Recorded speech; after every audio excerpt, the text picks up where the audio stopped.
자, 지난 시간에는 예제 2.4 풀었고, 자, 예제 2.5. 자, 그림 2.20 요거죠? 요거에 대해서 보고 경향성을 설명하고 원인을 추정해 보시고. 자, 요거는 뭐 한 5분 정도 줄게요. 5분. 알죠? 5분. 뭐 5분 23초까지 한번 해보세요.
자, 좀 생각해 봤나요? 아, 근데 제가 지난번 강의 녹화 때 그 홀전자가 많을수록 전자 배치를 한다고 했잖아요. 왜냐? 홀전자가 많을수록 더 에너지가 안정하니까. 그렇죠? 요건 맞는데 제가 저번에 파울리 베타 원리라고 했잖아요. 그렇죠? 베타 원리. 근데 이게 파울리 베타 원리가 아니고 훈투의 규칙. 알겠죠? 응? 제가 약간 좀 착각했어요. 파울리 베타 원리는 자, 이렇게 뭐 이렇게 만약에 PO피타로 하면 전자가 한 여기서 아니 뭐 SO피탈이라고 해요. 그러면 전자가 두 개 채워질 때 채워질 때 이렇게 같은 방향으로 채워지는 게 아니라 이제 스핀이 반대인 방향으로 이렇게 채워진다. 여기 이제 파울리 베타의 원리였는데 혼태 규칙은 그 전자 배치할 때 홀 전자 수가 많아질수록 전자 배치를 한다 이거였죠. 제가 지난 시간에 좀 잘못 말해가지고 이걸 한번 정정합니다. 네, 혼동줘서 미안합니다. 자, 뭐 이거 문제 다 풀었죠? 뭐 그렇게 많이 우리 예전에 공부했던 거라서 그렇게 많이 어려운 거 같지 않고 자, 경향을 좀 설명해 봅시다. 경향. 일단은 뭐 이게 3주기죠? 3주기. 아니 3주기 아니 13족이죠? 13족이면 뭐 1족, 2족, 3족. 아, 주기죠, 주기?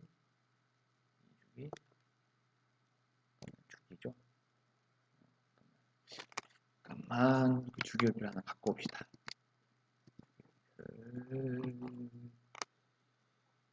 이거를 바꿀까?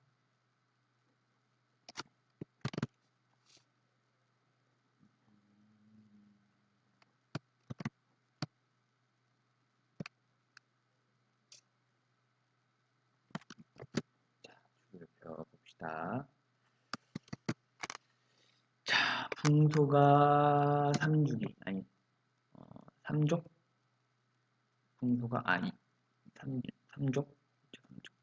그리고 알루미늄은 여기 3족이죠, 3족? 3족. 이거지 3족. 풍소, 알루미늄, 갈륨, 인디움. 그죠? 자, 보자. 그러면 3족. 그러면 붕소일 때 이게 이온화 에너지잖아요. 요게 이제 1차 이온화 에너지, 여기 2차 이온화 에너지, 3차 이온화 에너지죠. 그러니까 붕소, 알루미늄, 갈륨, 인듐, 타이타늄은 1차 이온화 에너지가 낮고, 그 다음에 2차 이온화 에너지가 높고, 그죠? 3차 이온화 에너지가 크다, 높다, 이런 경향을 설명할 수가 있죠. 그죠? 그러니까 1차 이온화 에너지. 자, 알루미늄을 예를 들었을 때 봅시다. 자, 여기서 1차 이온화 에너지. 그러니까 전자 하나를 떼는 데 들어가는 필요한 에너지를 IE1이라고 하고, 이 알루미늄 양이온에서 그렇죠? 전자 하나를 더 떼면 이가 양이온이 되겠죠. 그러면 여기서 이거를 IE 2차 이온화 에너지. 그리고 알루미늄 플러스 양이온에서 전자를 하나 더 떼어내면 3가 양이온이 되고, 그래서 3차 양이온, 3차 이온화 에너지. 그래서 이온화 에너지 크기 순서는 1차 가장 작고, 2차 가장 크고, 3차가 그 다음에 가장 크다. 그렇죠? 응? 왜 크다고 했어요? 왜? 왜? 도무지 왜? 왜 크다고 했죠? 자, 그럼 이거를 우리가 한번 전자배치를 한번 써볼게요. 하나, 둘, 셋, 넷, 다섯, 여섯, 일곱, 여덟, 아홉, 열, 열하나, 열둘, 열셋. 13번이네, 먼저 보는 거죠? 13개. S2, ES2, EP6,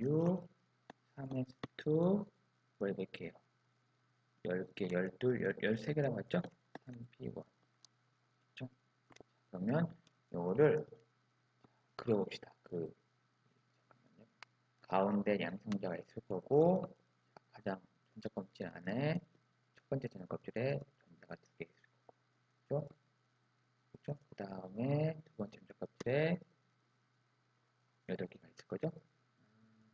둘, 셋, 넷, 그리고 세 번째 껍질에 여기 세 번째 껍질이잖아요. 세 번째 껍질 알죠? 이런 거?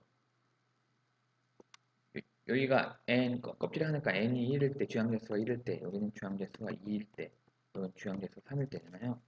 3개.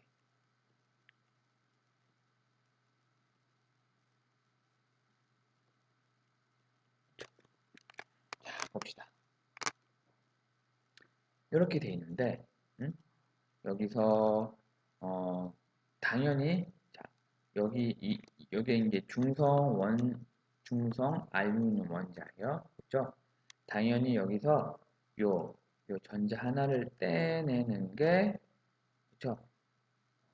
가장 낮을 거죠. 그렇죠? 그러면 여기 있는 3P에 있는 원자가 3P에 있는 전자가 떼어질 거 아니에요. 그렇죠? 3S보다는 3P가 에너지. 3S보다는 3P가 에너지가 더 높기 때문에 3P가 좀 더 불안정하죠.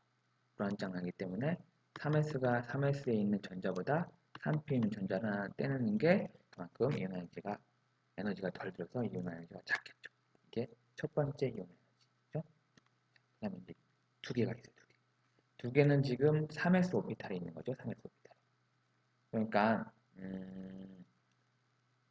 요 알루미늄 플러스 이온을 전자 배치는 어떻게 돼요?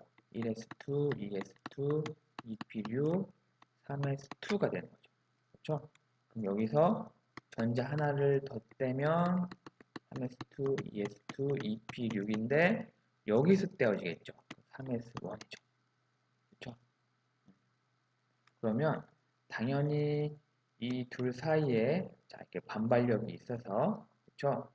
그 다음에 그 전에 있는 3P에 있는 전자보다 S의 오비탈에 3S 오비탈에 있는 전자를 떼어내는 게 그만큼 더 에너지가 많이 들겠죠?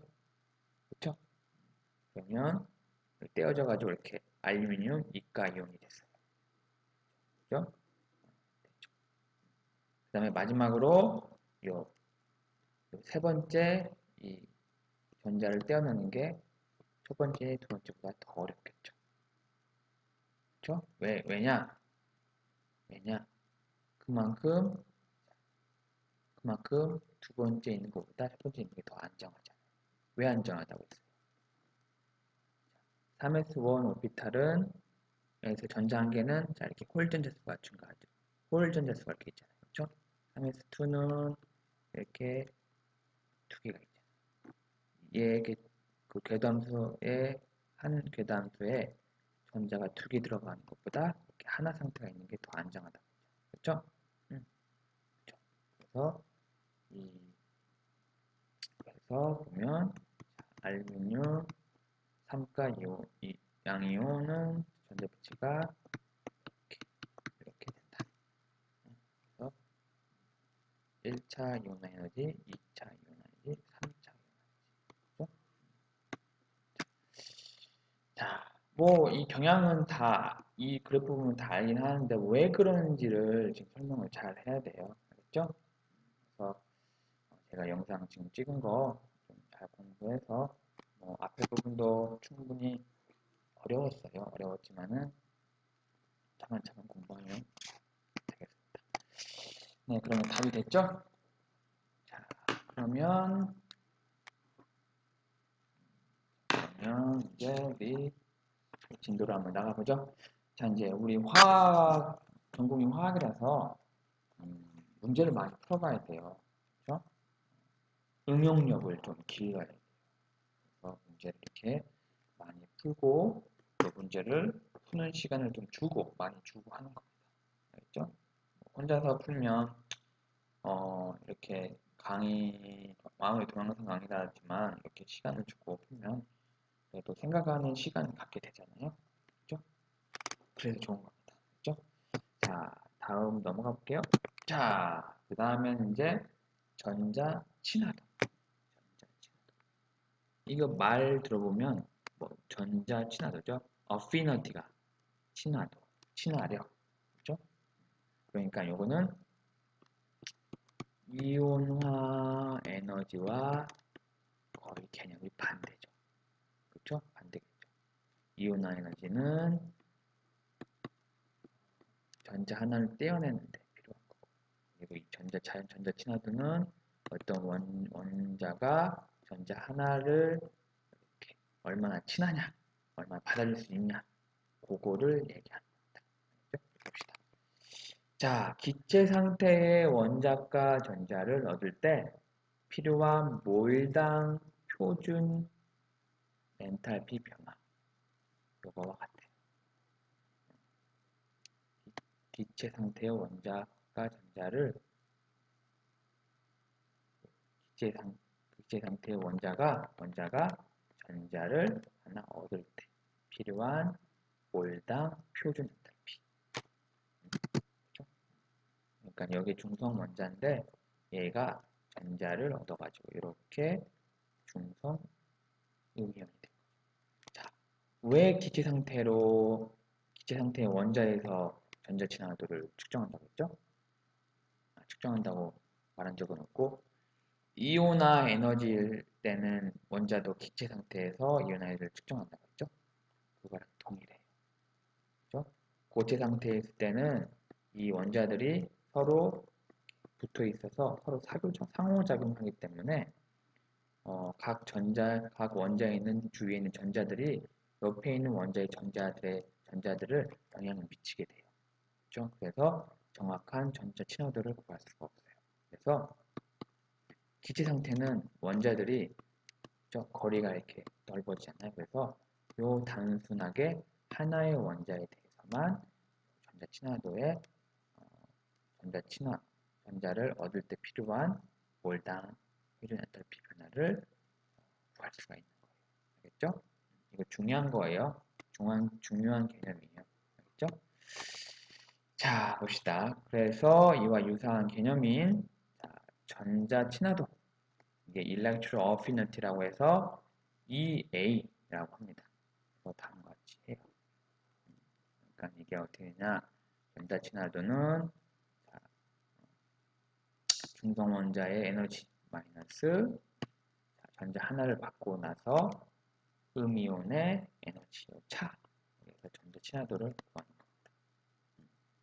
뭐 요거랑 같은 개념이긴 해요. 유사한 개념이긴 한데 약간의 좀 일단은 계산하는 방법이 좀 다르긴 달라요. 근데 개념은 거의 동일하다. 자, 됐죠?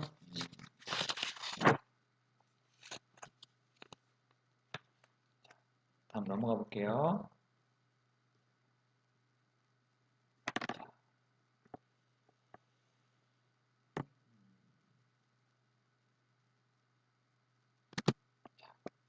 아까 전자 친화도는 Electron Affinity라고 해서 중성 원자에서 음이온의 에너지를 뺀다고 했죠. 그렇죠? 즉 A-, 즉 A의 음이온이 A보다 낮은 에너지, 더 안정한 에너지를 갖는 경우 엔탈피는 음의 값을 가지나 전자 친화도는 플러스 값을 표시한다. 봐봐요. 이렇게 에너지를 표시하면 만약에 A- 음이온이 A보다 낮은 에너지, 더 안정한 에너지를 갖는 경우라면 요 델타 H 제로 표준 엔탈피는 델타 H가 작잖아요. 이거 알죠? 우리 일반학에서 배웠잖아요. 처음 물질과 나중 상태 물질이 안정하게 된다면 요만큼의 에너지를 밖으로 발산한다. 즉 반응열은 0보다 크지만은 엔탈피는 0보다 작다. 이거 배웠잖아요. 그렇죠? 그래서 델타 H 제로가 0보다 이렇게 음의 값을 갖는데 전자 친화도는 2A는 플러스 값으로 표시를 합니다. 알겠죠? 요걸 좀 주의를 해야겠죠? 주의 좀 하세요.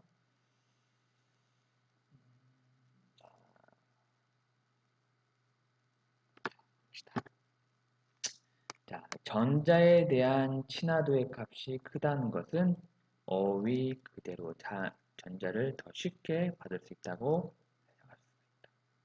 그렇죠? 전자 친화도 값이 크다. 그러면 이 말은 즉 전자를 더 쉽게 받을 수 있다라고 할 수가 있습니다. 그렇죠? 이때 채워지는 전자는 원자의 낮은 에너지의 오비탈로 들어가게 되며 유효 핵 전화가 클수록 그리고 주기율표 상의 오른쪽으로 갈수록 전하 친화도가 클 것으로 예상된다. 응? 당연한 거죠? 주기율표가 이렇게 있으면 같은 주기에서 같은 주기라는 것은 이게 만약에 여기가 2주기라고 해요. 그러면 껍질이 2개잖아요. 그렇죠? 그러면서 원자 번호가 커진다. 이 말은 뭐라고 했죠? 양성자 수가 증가한다고 했죠. 그러면 여기로 갈수록 원자 번호가 커지고 양성자가 증가하잖아요. 그렇죠? 양성자가 증가하죠. 양성자가 증가를 하게 되면 유효 핵 전화가 크겠죠. 당연한 거죠. 이 바깥에 두 번째 있는 껍질에 있는 전자와 정전기적 인력이 강해져서 이 전자가 느끼는 이 양전하, 양성자 수로부터 전자가 느끼는 유효 핵 전하가 크죠. 그러면 전자를 더 끌어당기겠죠. 그러면 외부에서 전자 하나를 넣어줄 때 이 전자도 이 양성자 수가 증가하기 때문에 더 강하게 끌어당기죠. 즉 전자 친화도가 크겠죠. 이해하죠? 왜냐면 같은 주기이기 때문에. 만약에 껍질이 늘어나면 또 다른 말이 될 수가 있죠. 이해할 수가 있죠? 자, 알겠습니다. 오, 자, 그 다음 갑시다.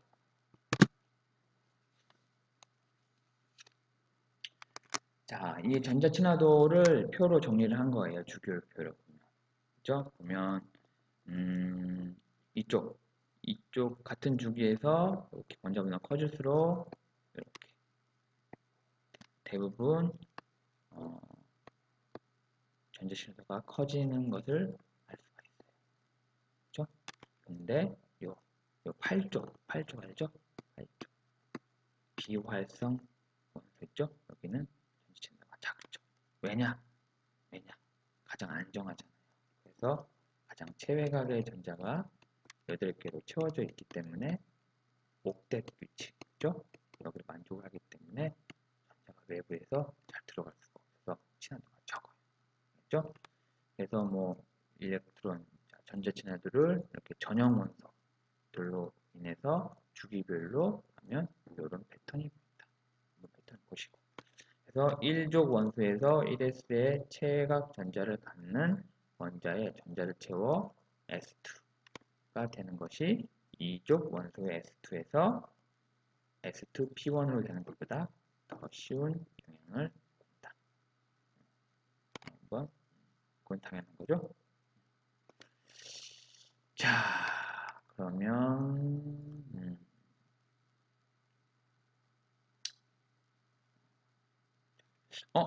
당연한 게 아니라 왜 그럴까요? 왜? 왜? 아마 이거 고민 한번 해볼래요? 아니면 다음 시간에 같이 고민 한번 해보죠.